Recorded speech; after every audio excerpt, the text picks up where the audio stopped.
Hello, welcome back to another MT Doctrine, and in this video, I want to talk more about the Darren Wilson decision where he was not indicted by the grand jury. And this is causing a huge hoopla, protesting, breaking the country apart in every city across the nation.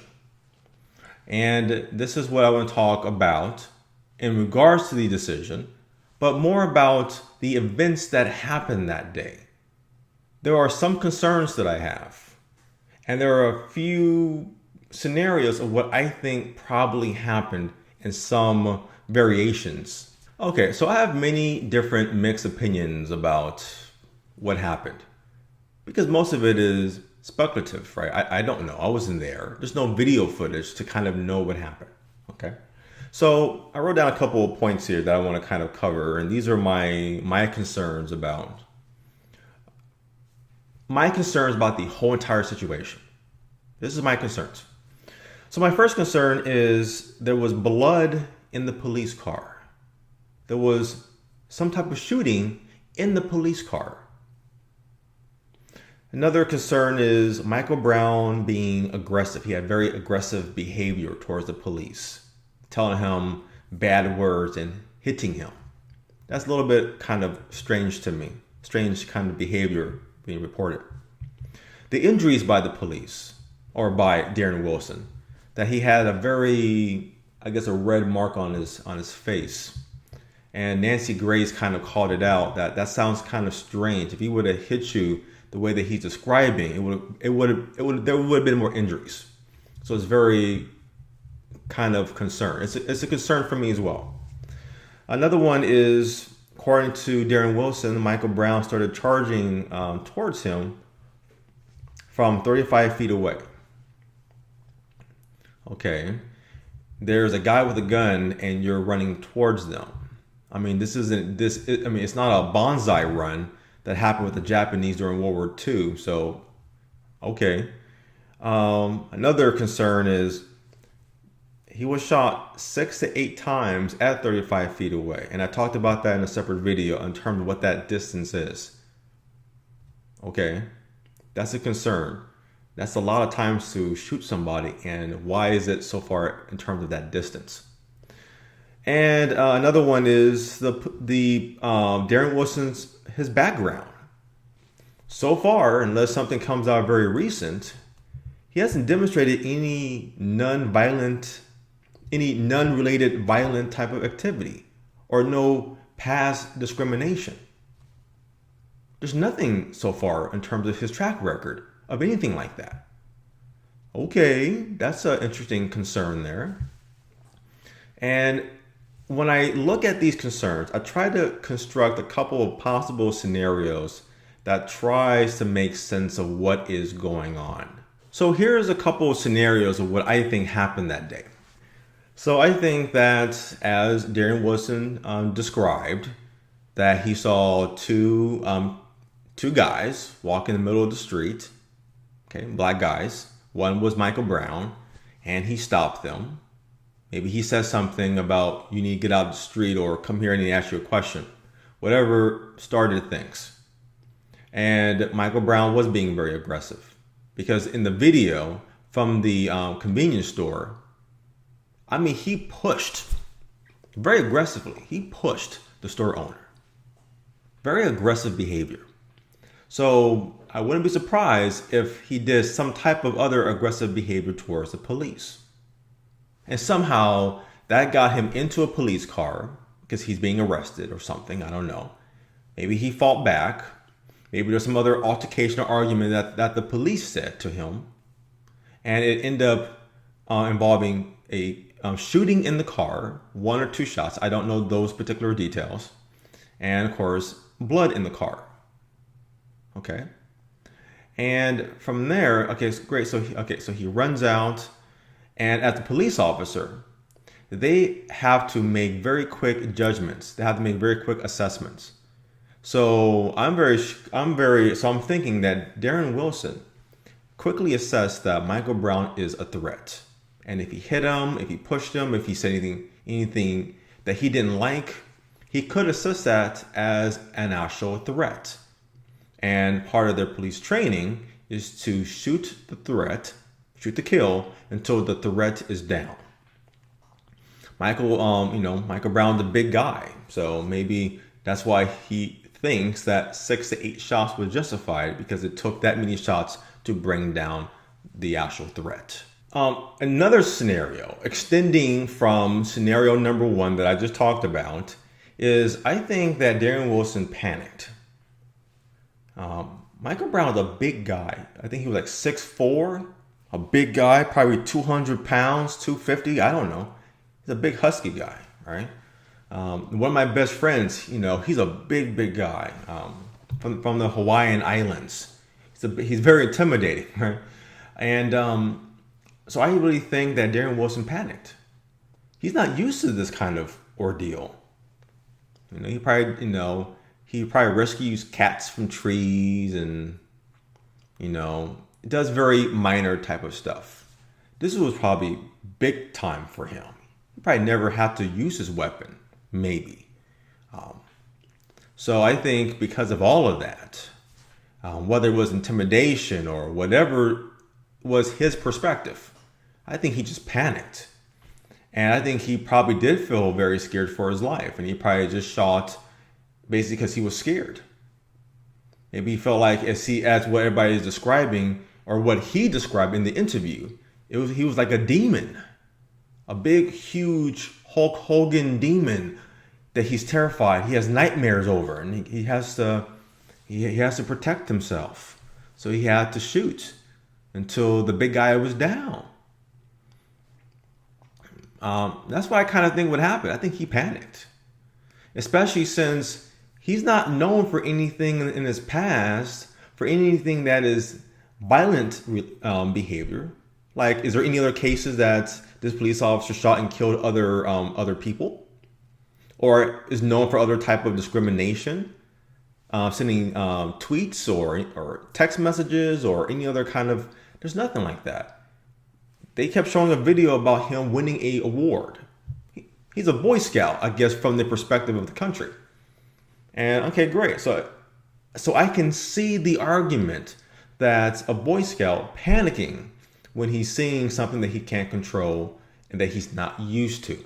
So that is another possibility of what happened, a potential extension from scenario number 1. Another component to my scenarios is the character of Michael Brown. So the police, Darren Wilson, he did his interview for ABC News or something like that, talking to George and his long last name. And he basically told him that he feared for his life. That's what he said. And he was very consistent of saying that. And again, I think he panicked. But now the next question is really more about Michael Brown's character.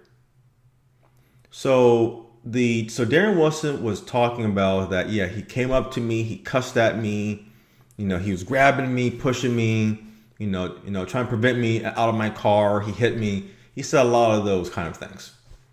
And the parents were on some other, I think they responded to that. And they said that, that is not their son. Their son does not do things like that. That is out of character. Interesting. Now, I don't know his character. I don't know anything else than what the mother said. But a mom knows her son, but she knows her son through a particular perspective. You don't know what your kid is actually doing when they're around their friends. They're different people. I have an 18-year-old nephew.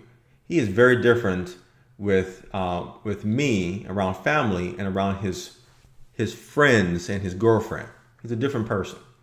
So again, I don't know more about, I like to know more about his character. Maybe there's other people that know him, his teachers, other reliable friends that can give more of a character witness about Michael Brown. Okay? And by the way, and I mentioned this before, and I just want to really just stress the point here. And don't say, well, Michael Brown's a very smart guy. He's about to go to college. Don't pull the college shit on me, please. Okay? Going to college is not impressive. It does not impress me. Okay? I graduated from college. I have established a very lucrative career for the past 20 years in the technology field. I am highly certified. I'm very highly qualified and experienced. Okay, I busted my ass to get where I'm at today. So starting college, that doesn't impress me. Okay, put in the work. Graduate from college with a respectable degree, a degree that's credible, that means something. Then I will be impressed. Because apparently he's not that smart if he goes into a convenience store and he takes something that doesn't belong to him. That is a bad thing. That is not the right thing to do. That's called common sense right off the bat. So, so Michael Brown, as I said, he belongs in jail. And if he is assaulting a police officer, then yes, so that means he has more crimes and he belongs in jail a lot longer. But he does not deserve to be executed or to be killed. Okay, if you're not killing James Holmes, okay, which is responsible for 100 casualties, okay, that means like 12, 13 people were killed in the movie theater in Aurora, Colorado, and wounding 70 people. That's almost 100 casualties. If you don't shoot and execute him, then that means a whole lot in my book. Okay? Michael Brown does not deserve to be executed or killed. He belongs in jail. Period. Okay? So I want to make sure I'm not trying to be on the side of Michael Brown. I'm on the side of what is right. What is the right thing to do? Michael Brown belongs in jail to set the example that crime gets you jail. Bad things put you in jail. He did not do anything good that day. Okay? Very simple as that. But it's also the accountability of the police themselves to be responsible of protecting and to serve. Now, again, I want to dwell too much about this because I want to talk about that specifically in a separate video, a police recap, so to speak. So another potential component that I think what could have happened, and somebody mentioned this to me, and it kind of triggered, that's a possibility. Maybe Michael Brown was out of character. Maybe he was very aggressive towards the police officer. Okay, remember we saw him very aggressive towards the convenience store person. He just pushed him. Maybe he was on drugs. Whatever that drug could be, I don't know. And certain drugs can make you very, very aggressive. So of course we see him be very aggressive in the store, and he could have been very aggressive towards the police officer. Being out of character, he's not like that. Got a bad dose of drugs in his system or something like that. So it probably makes sense that it probably took 6 to 8 shots to bring down Michael Brown. Case in point, not that it really matters, but there is some kind of proof to that, is Scarface, the movie with Al Pacino. Remember the very end of the movie? Spoilers if you haven't seen the movie before. He has so much cocaine in his body. And then here comes this big mob coming in to kill Tony, to kill Scarface. And they just kept shooting him. He just would not die. And he has so much drugs in his body. He was just like highly energized. He just wouldn't fall. He eventually died, of course. But maybe that's what happened with Michael Brown. He could have been on some type of drug that made him very aggressive. And maybe he was charging toward the police because the drugs were doing that. And it took so many shots to bring him down. But the thing is, if that was really the case, then we would have been hearing a lot more things about that on the news, right? The prosecutor would have said that right there when he gave the announcement of not indicting Darren Wilson. They would have said, oh yeah, Michael Brown had this much of drugs in his system, which probably made him become very erratic and being aggressive towards the police. That would be something to work with. But no one's talking about that, which implies that he did not have drugs in his system.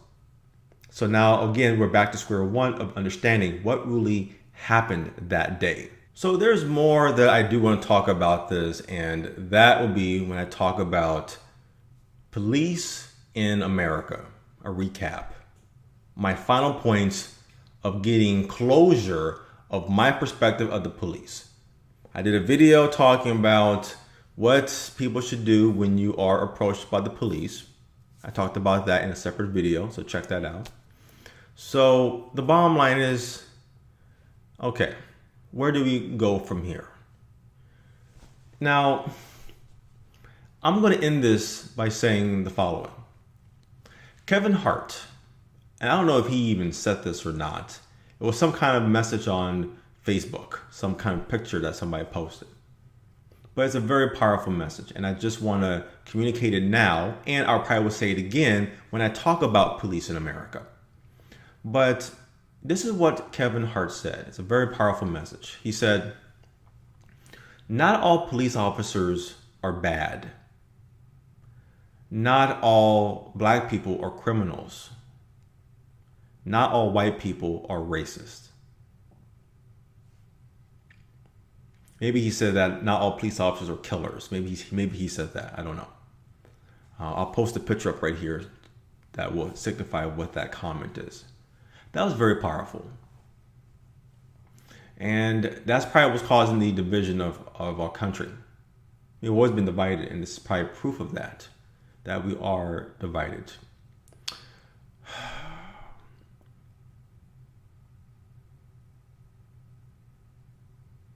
It's just hard to imagine of living in this country. You know? In the UK, there has been 0 police officers that has shot and killed civilians. 0. Because I guess they're not allowed to carry a gun. I don't know. Maybe I should start looking at becoming a citizen in that country. The United States is not number 1 anymore officially. China is officially now number 1. We are number 2 in terms of an economic power. Of course, our country is not intelligent. We're not very smart. We're a dumb country. If you are living in the United States, we're not a very smart country with the things that we do and how we fight and how we claim that we are a united country. We are not united. We never have been united, period. And it will require something drastic to change that behavior.